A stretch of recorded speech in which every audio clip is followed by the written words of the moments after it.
কেন্দ্রীয় বাহিনী যদি ভোটারদের ওপর গুলি চালায় বাংলার মানুষ সেটা সহ্য করে নেবে না। আমরা সতর্ক করছি, বিজেপি কর্মীদের সিপিআরপিএফকে ডেকে মানুষের ওপর গুলি চালানোর চেষ্টা করবেন না। যদি এটা করে থাকেন তার দায়ভার আপনাদের নিতে হবে। ঠিক এই ভাষাতেই কেন্দ্রীয় বাহিনীকে জড়িয়ে ফের বিতর্কিত মন্তব্য বাঁকুড়া জেলা তৃণমূল সভাপতি, তালডাংরার বিধায়ক তথা বাঁকুড়া লোকসভা কেন্দ্রের দলীয় প্রার্থী অরূপ চক্রবর্তীর। সারেঙ্গা বাজারে এক পথসভায় বক্তব্য রাখতে গিয়ে তিনি এই মন্তব্য করেন। আর এখানেই থেমে থাকেননি অরূপ চক্রবর্তী। এই সভায় বক্তব্য রাখতে গিয়ে তিনি আরও বলেন, এটা মনে রাখবেন, মাত্র 15 দিনের জন্য সিআরপিএফ মিলিটারি আসবে, 15 দিন পর তারা চলে যাবে। বাংলায় আমরা থাকব, পঞ্চায়েত সমিতি, জেলা পরিষদ, সরকার থাকবে, সর্বোপরি মমতা বন্দ্যোপাধ্যায় মুখ্যমন্ত্রী থাকবেন। সভা শেষে সাংবাদিকদের মুখোমুখি হয়েও নিজের অবস্থানে অনড় থাকেন তৃণমূল প্রার্থী অরূপ চক্রবর্তী। তিনি বলেন, গতবার ভোটের লাইনে দাঁড়ানো 4 জনকে উস্কানি দিয়ে মারা করিয়েছিল। এবার এই ঘটনা ঘটলে মিলিটারি চলে গেলে জনরোষ আটকানো সম্ভব নয় বলে তিনি জানান। এই বক্তব্যের প্রতিক্রিয়া দিতে গিয়ে বিজেপির জেলা যুব মোর্চার সাধারণ সম্পাদক শান্তনু সিংহ তৃণমূল প্রার্থী অরূপ চক্রবর্তীকে নির্বোধ আখ্যা দিয়ে তিনি বলেন যে বিএসএফ সীমান্ত পাহারায় রয়েছে, যে সিআরপিএফ দেশের অভ্যন্তরীণ শান্তি শৃঙ্খলায় রত তাদের রাজনীতির মধ্যে টেনে এনে ছোট করা হচ্ছে। এমনকি জঙ্গলমহলের মানুষকে ভয় দেখিয়ে সন্ত্রাসের পরিবেশ সৃষ্টির চেষ্টা করা হচ্ছে বলে তিনি দাবি করেন। গুজবে কান দেবেন না, হিংসার মধ্যে যাবেন না। কয়েকদিন পর দেখবেন বুটের আওয়াজ শুনতে পাবেন, মিলিটারি আসবে, পুলিশ আসবে, সিআরপিএফ আসবে, তারা আসুক, আমাদের কোনো আপত্তি নেই। কিন্তু তারা এসে যেন বিশৃঙ্খলা করতে না পারে। শান্তি শৃঙ্খলা রক্ষার জন্য কেন্দ্রীয় বাহিনী এলে আমাদের কিছু বলার নেই। কিন্তু কেন্দ্রীয় বাহিনী এসে যদি ভোটারদের উপর গুলি চালায়, বাংলার মানুষ সেটা সহ্য করে নেবে না।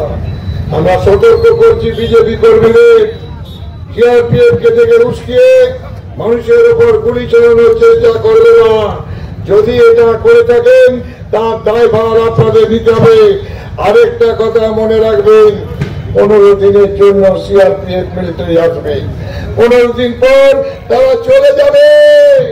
বাংলায় আমরা থাকবো, পঞ্চায়েত থাকবে, সমিতি থাকবে, জেলা পরিষদ থাকবে, সরকার থাকবে, মমতা বন্দ্যোপাধ্যায় মুখ্যমন্ত্রী থাকবে।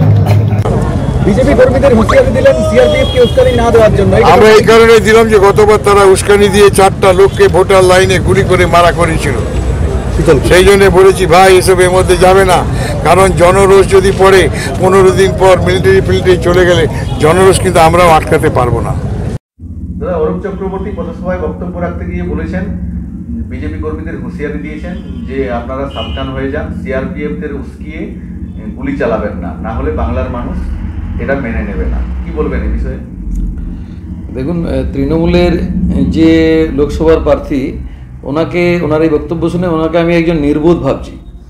উনি হয়তো জানেন না যে বিএসএফ সারা বছর ধরে সীমান্তে দেশকে রক্ষা করার জন্য ডিউটি করছে, আর সিআরপিএফ দেশের অভ্যন্তরীণ শান্তি শৃঙ্খলা বজায় রাখার জন্য কাজ করে যাচ্ছে।